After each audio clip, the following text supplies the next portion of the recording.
अयोध्या में दुष्कर्म मामले में योगी सरकार के निर्देश के बाद मुख्य आरोपी समाजवादी पार्टी के नेता मोईद खान के खिलाफ कार्रवाई शुरू हो गई है। बाबा का बुलडोजर मोईद खान की बेकरी पर पहुंचा, तस्वीरों में साफ साफ देख सकते हैं।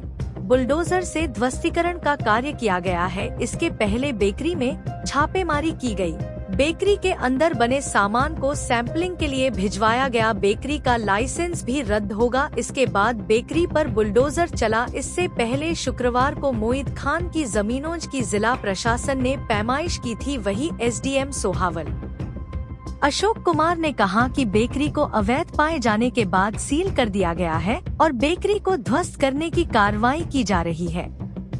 विकास प्राधिकरण के सचिव सत्येंद्र सिंह का कहना है कि यहां पर बेकरी चलती थी और एसडीएम सोहावल की ओर से जांच की गई तो तालाब की जमीन पर अवैध कब्जा पाया गया, जिसके तहत ध्वस्तीकरण की कार्रवाई की गई। अभी जांच की जा रही है। जो भी तथ्य और सामने आएंगे उस पर कार्रवाई की जाएगी। बता दें कि बेकरी तालाब की जमीन पर 3000 स्क्वायर फीट में बनी थी। बेकरी के अलावा सपा नेता की 44 प्रॉपर्टी पर बुलडोजर चलेगा। इसमें सपा नेता का घर भी शामिल है। इसके अलावा प्रशासन ने सपा नेता की 1 करोड़ की जमीन को भी चिन्हित किया है। बता दें कि कल शुक्रवार को दुष्कर्म पीड़िता की मां ने मुख्यमंत्री योगी आदित्यनाथ से लखनऊ में मुलाकात की थी। इसके बाद पूरा कलंदर थाना प्रभारी रतन शर्मा और भदरसा चौकी प्रभारी अखिलेश गुप्ता को निलंबित कर दिया गया। थाना प्रभारी और चौकी प्रभारी के खिलाफ त्वरित कार्रवाई न करने और मामला दर्ज करने में देरी पर कार्रवाई की गई। ये जो आरोपी व्यक्ति हैं उनके द्वारा सार्वजनिक तालाब और सार्वजनिक रास्ते को अतिक्रमित करके एक बेकरी बनाई गई है। तालाब की ज़मीन पर आने जाने का रास्ता बनाया गया है और रोड पर आप देख रहे होंगे एक मल्टी कॉम्प्लेक्स बनाया गया है। हमारे राजस्व की टीम ने इसका चिन्हांकन किया था। प्राधिकरण और नगर पंचायत के द्वारा विधिक कार्रवाई के उपरांत जो भी अवैध अतिक्रमण करके ये बेकरी बनाई गई थी उसको आज डिमोलिश किया जा रहा है। जो रोड पर बिल्डिंग है वो भी सार्वजनिक रास्ते को अतिक्रमित करके बनाई गई है। उसको भी, चूँकि वहाँ पर अभी बैंक चल रहा है, पंजाब नेशनल बैंक, जैसे ही बैंक के द्वारा परिसर खाली किया जाएगा हम कानूनी प्रक्रिया के उपरांत उस परिसर को भी खाली कराएंगे। इनके द्वारा अगर ये नहीं खाली करते हैं तो उस पर डिमोलिशन की कार्रवाई की जाएगी।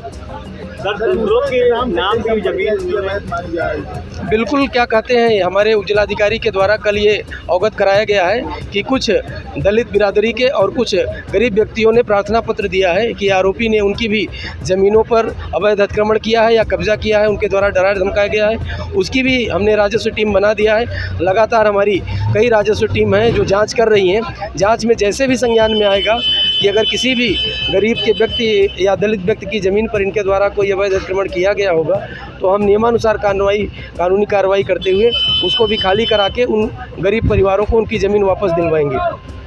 ठीक है सर। इसकी यहाँ पे बेकरी चलती थी और यहाँ पे हमारे एसडीएम सोहावल द्वारा जांच की गई। तालाब के पास ही बना हुआ है और ये तालाब की ज़मीन पर इसका कब्जा पाया गया। उसी के तहत तालाब एक रिजर्व लैंड होती है जिसपे किसी प्रकार का निर्माण किया जाना विधिक नहीं है। उसी के तहत ये यहाँ पे ध्वस्तीकरण की कार्रवाई की गई है। कितनी सर भूमि सर इसके पास अवैध जो पाई गई? अभी ये जांच चल रही है। एसडीएम सोहावल इस संबंध में जांच कर रहे हैं। कुछ भूमि और चिन्हित की गई है, उसमें उनकी रिपोर्ट आने के बाद ही पता चलेगा कि कितनी चिन्हित हो पाई है। सर जिसमें बैंक बना इस पर भी चलेगी? अब इस पर जाँच चल रही है। ठीक। यहाँ शॉपिंग कॉम्प्लेक्स पे भी निशानदेही की गई है और जितने अवैध हैं अभी कहाँ पैमाइश की गई? जहाँ पर ये चिन्हित किया गया है किस शास की ज़मीन है, जैसे कि आपने देखा रास्ते की ज़मीन पर कब्जा किया गया है, चिन्हित कर लिया गया है, उस पर भी एक्शन होनी है। तालाब की ज़मीन है उस पर भी एक्शन आप देख ही रहे हैं, हो रही है। बाकी शमशान जो भूमि है उसको भी कब्जाया गया है, 630 वर्ग मीटर ज़मीन है, उस पर भी एक्शन लिया जा रहा है। तो शॉर्टली ये पता किया जा रहा है कि जो निजी ज़मीन कितनी है और सरकारी ज़मीन कितनी है जिस पर कि अवैध रूप से कब्जा किया गया। और ये कब्जा रिसेंट का नहीं है, ये कब्जा बहुत पुराना है, 10-15 साल पुराना कब्जा है। बेनामी संपत्ति मतलब दूसरों के नाम पे इसने कई जगह ऐसे अवैध कब्जे किए हैं, उस पर भी जाँच की जा रही है। ऐसी भी जानकारी मिली है कि बाहर से जो पैसा है उसका इस्तेमाल किया गया है, किसी को पावर ऑफ अटॉर्नी दी गई है, उसके तहत ज़मीन खरीदी गई है। लेकिन ये मैटर अलग है, वो पुलिस अपने एंगल से उसकी जाँच कर रही है।